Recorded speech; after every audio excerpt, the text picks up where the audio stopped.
Miasia eto amin'ny orinasa nosy foty, eto amin'ny botika amin'ny nosy foty sika izao tiana raha manakotro gérante en société. Nosy foty moa dia société mpamokatra sakafo araka tao produit surgelé tena voankazo eto.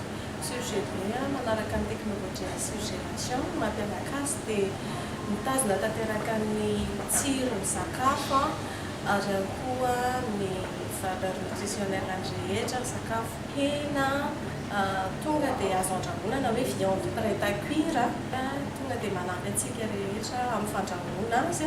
Orinasa nosy foty dia nanomboka niorina tamin'ny taona 2014.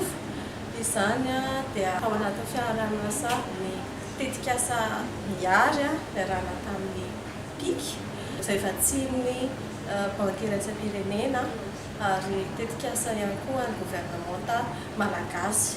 Ankasitrahany indrindra izy ireo satria raha tsy teo izy ireo dia tsy toy izao ity orinasa ity izay tafatsangana tao anatin'izay taona sy taman'izay.